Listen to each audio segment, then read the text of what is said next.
Yeah, so I'm to talk about reason, but having heard the conversation that's been going on so far, I also wanted to say something about truth, because it seems that a lot of the miscommunication that's happening is to do with there being two different levels of truth that are being talked about. There's the sort of abstract philosophical concept of truth, and people who are talking on this level tend to argue that unless you have a comprehensive and coherent philosophy of truth, then there's not much definitive you can say about it. But the other level of truth is a more sort of quotidian, mundane level of truth, and people who are speaking in these terms really want to know things ranging from, has my daughter done her homework? Is my husband having an affair? Did this defendant commit a crime? Were there weapons of mass destruction? And these are on a much more sort of right and wrong level. And I think that it's clear that the post-truth phenomenon is very much on that level, because the criticisms of Trump and the Brexit campaigners aren't that they don't have a comprehensive philosophical structure of truth. It's that they're giving inaccurate information when they should be relied upon to tell the truth. So I think that causes quite a lot of talking past each other when we're discussing truth, and I can see you making notes and glaring at me. So. Yes, are you looking at me? Yes. Oh, right. No, I was just playing with my pen. Oh, good. Relax then. But yes, I was going to say, the Oxford definition of post-truth, as has already been said, is one in which objective facts matter less than appeals to emotion. And this, I suggest, is not primarily a problem with the facts. There are plenty of good facts out there. We know more than we ever have known before. It's a problem with discerning between the facts and falsehoods, and a problem with how we're framing facts, how we're using them. Ultimately, it's a problem with reason. And we see this in Kellyanne Conway's alternative facts and in postmodernism's alternative ways of knowing. We see it in the claim that the average American will be $4,000 better off under Trump tax policies, and that Brexit will provide 350 million to the NHS a week. We see it in the religious rights denial of evolution and the social justice left's denial of gender difference. We see it every time any politically significant event occurs, and the different factions of society produce such different narratives that you could almost imagine they're describing different things. When accusations of sexual assault are utterly believable and heinous when applied to a member of the opposite team, but blown out of all proportion or clearly false when applied to our own. And when we get poisoned candy analogies, when only 5% of X group are bad, why don't you take a handful? And these are perfectly reasonable when made about men or when made about Muslims, but never about both. And we see it when we can't keep useful terms and concepts stable for more than 5 minutes, and they don't so much creep as race away from us. Now, many people have argued this to be a product of the internet in general and social media in particular, and they do enable us to have echo chambers and indulge confirmation bias, but they're more of an aggravating factor, and what they're aggravating is our own motivated reasoning. Because reason is often considered to be the defining feature of humanity. Humans have been quantifying reason, categorising forms of it, criticising failures of it, and comparing it with other epistemologies like faith and other capacities like emotion, seemingly forever. We've divided reason into logical, deductive, inductive, adductive, intuitive and verbal. We've discovered, named and delineated dozens of formal and informal fallacies which plague our reasoning and identified myriad cognitive biases. We've elevated reason to the highest human faculty, like Plato, or even wondered if we can do it at all, like Descartes. Humans seem to have been obsessed with our faculty of reasoning, seemingly forever, but underlying this is the awareness that we're just not very good at it. With the best will in the world, we get it wrong all the time. So solutions to this have been suggested in the form of extensive training in formal logic, or the dictatorship of philosopher kings, or simply giving up and going with the word of God, or submitting to solipsism. In recent years, neuroscientists and cognitive psychologists have confirmed our suspicion that we're not very good at reasoning, and shown that, in fact, we're driven primarily by emotions and intuitions. I mean, chief among this is the work of Jonathan Haidt.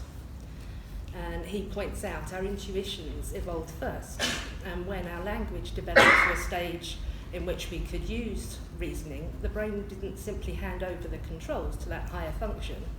And in fact, it seems it can't. The neuroscientist Antonio Damasio's, his studies of people with damage to the prefrontal cortex show that they make this affects their emotionality, but not their rationality, but they make absolutely awful decisions. And it seems that we need our emotions and our intuitions to have the will and the ability to reason, but this doesn't mean that they necessarily steer us to truth.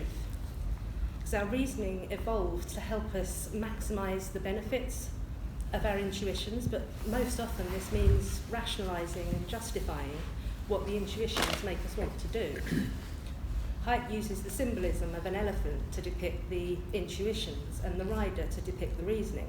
The elephant decides the direction to go in, and then the rider thinks of socially acceptable reasonable narratives to explain why it just did that.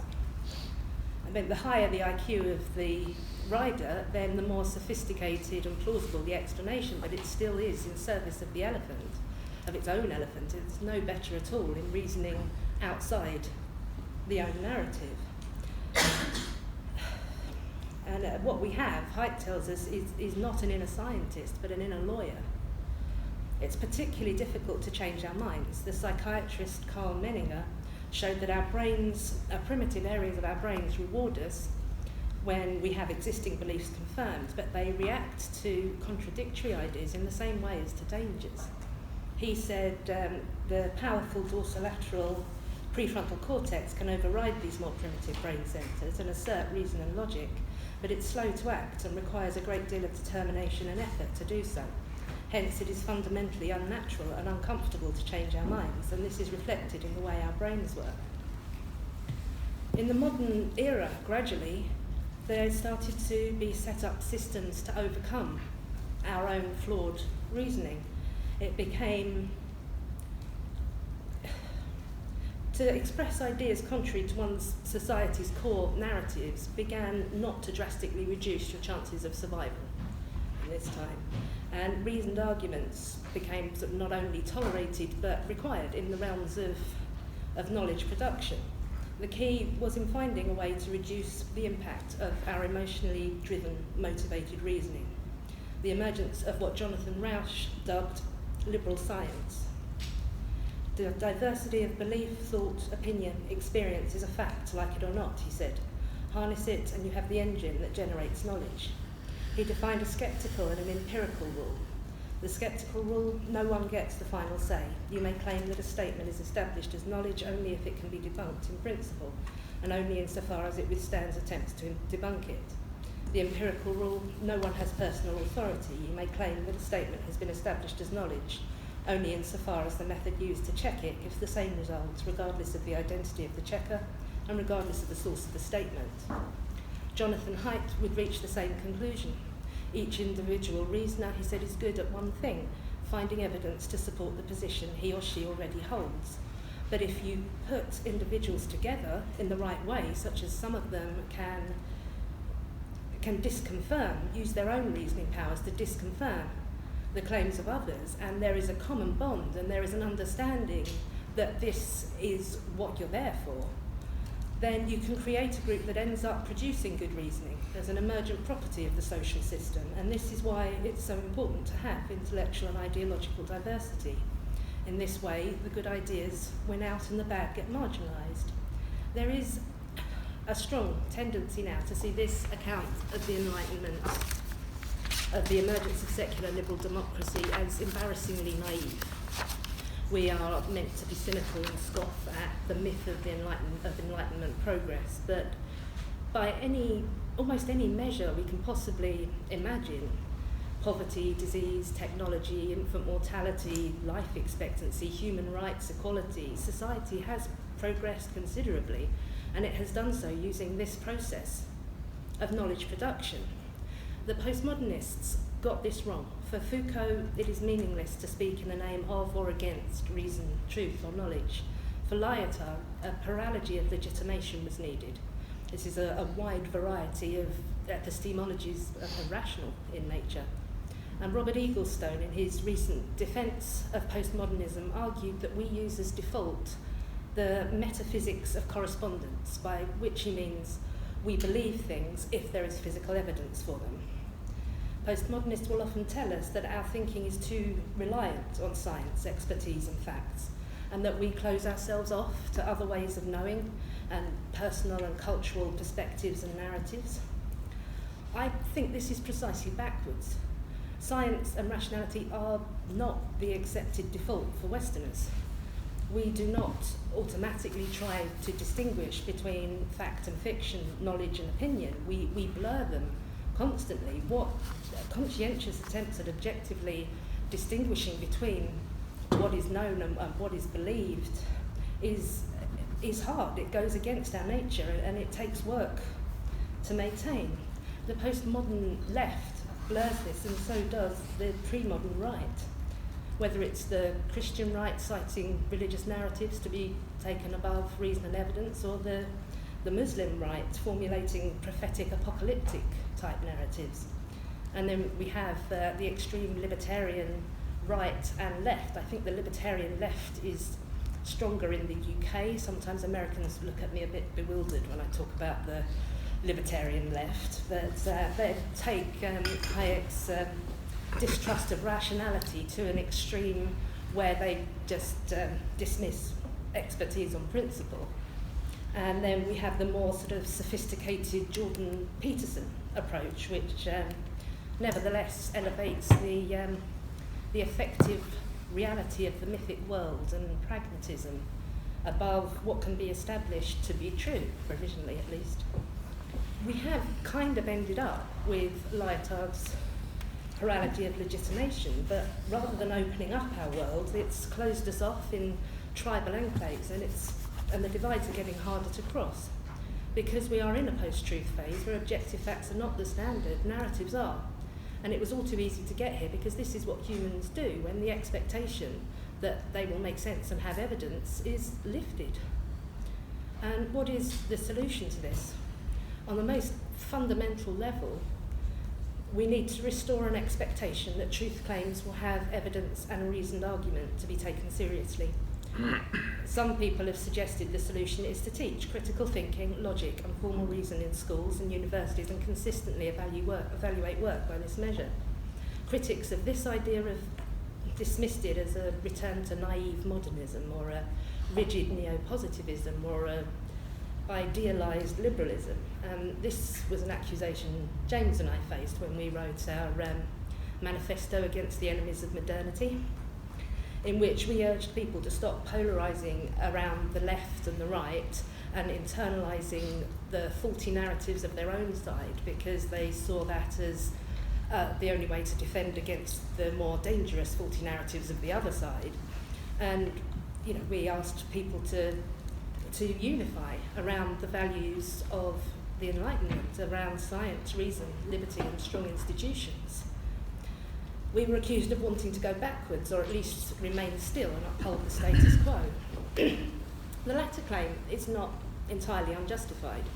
Preserving liberal secular democracy is precisely what we want to do. But in the most important sense, it misses the point. Liberalism, in the Enlightenment sense, in Rausch's sense of liberal science, is inherently progressive. Not in the sense of revolution, burn it all down and try and build something out of the ashes, but in the sense of being a self-correcting and refining system. And this system is demonstrably a success. And to this claim, people will usually respond by pointing out that slavery, colonialism, patriarchy, and persecution of homosexuals existed in the modern period, but this is to overlook the fact that they existed in every other period too. And this is the one in which the combination of ideas, the progressiveness of these ideas, cause them to be recognised and overcome. And yet, postmodernism and populism, which both rejected modernist ideas of reason and progress, didn't come out of nowhere. The reasoning of modernity has been naive and it has been biased. Nevertheless, it is the system which works best to overcome this, provided the arena of debate is intellectually and ideologically diverse and it includes people who know what they're talking about. I mean, it's intellectual hegemony which is stultifying, and as a leftist myself, I see justice in the accusation that the left became overconfident in having won the cultural war and stopped making arguments and trying to convince people. And we can see the surge to the right as evidence that people aren't convinced. We need to do better. But rather than give up on modernity, its critics should bring their best arguments to the table, whether they're leftist ones about restructuring systems of privilege and foregrounding marginalised voices, or conservative ones about the stabilising strength of shared traditions and foregrounding individual responsibility. These can be argued for reasonably and they can provide balance. For this, we need Rausch's liberal science, and for that, we need an understanding that it's okay to disagree. Adam Grant's wonderful piece recently, Kids, Can You Please Start Arguing? It's so good. He looks at the value of heated argument for creativity, understanding that strong disagreement is normal and productive and should be resolved with words rather than with misrepresentation or attempts to silence or retreating into tribal camps to throw missiles at each other. The failure to understand this is a huge problem underlying our current groupthink and dividedness. This is how freedom of speech is directly related to the current problem with reasoning. We need to renew the expectation that we respond to speech with speech, and make that responding speech intellectually honest, charitable, reasonable, and rigorous. We need to try and reverse the trend of the post-truth ethos, make appeals to emotion worthy of no respect at all, and evidence and reasoned argument central. As Steven Pinker said, ideally what we want is an arena in which the rules of the game make it so that no matter how emotionally tied you are to your belief, if it is wrong, it will be shown to be wrong, and it'll just be too embarrassing to hold on to it, or at least for other people to hold on to it indefinitely. I mean, this doesn't mean there's no room for empathy or for other people's feelings or for appreciation of grand narratives.